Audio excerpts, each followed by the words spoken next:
like in the past when I'd make a game, there's a lot of decisions or thoughts. You sort of bounce it off the team, right? You're like, okay, we can go left or we can go right. I'm thinking about this. Here's the options. What do you guys think? And I've always in the past, like I sort of talk to the team, poll the team, and based on what they say, I don't necessarily go with what the majority say, but like that discussion helps. For instance, when I'm designing a game, for me to know kind of what way I want to go, having that discussion. And Right. that's essentially what happens with the crowd is you're basically having that discussion with a lot more people, and they've actually run every option down to the nth degree. And so I've definitely noticed that there's things that I would have been in our game systems that we would only found out like at beta, that we go, oh my god, we're gonna have to change that. And pitching it late is really difficult, and if you haven't designed the system properly, it could be really problematic. But knowing up front, okay, well, this would be an exploitive from this game mechanic, and this would be exploiting that. Designing it in at the front is a much better way to do it. So I actually think it makes the developmental process itself actually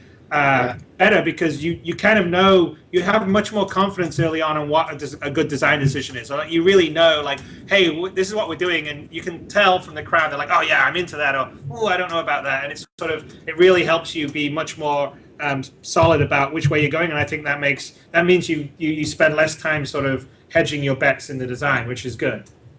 Yeah, no, I think some people often will confuse that, thinking that you're kind of democratizing every single thing. There's still a strong vision that goes on behind the products, but for all the reasons you just said, you as the strong director need to take in all this information wherever it comes from, whether it comes from the 20 guys in the room next door or the 2,000 in the virtual room next door. You got to take it all in and make the right decisions. And so, yeah, you get so much more feedback than you ever would. So good. Yes. Yeah, design is one of those things too, at least my opinion, that it's extremely subjective, right? And it's not that there's one fantastic idea. There's probably 100 fantastic ideas. Which one fits the best? So us being able to talk to people about this stuff, it's not like we go on the forums and automatically everybody says, or half the people go, we really like element A, so we go back and okay, we got to figure out how to fit element A into our game design. We go, there's some really cool things about element A that we hadn't maybe thought about before that we can mold in and that actually do work within our world. Mm-hmm. Yeah, no, totally. So I mean, outside of you guys, how does the team feel about building a game in this fashion? The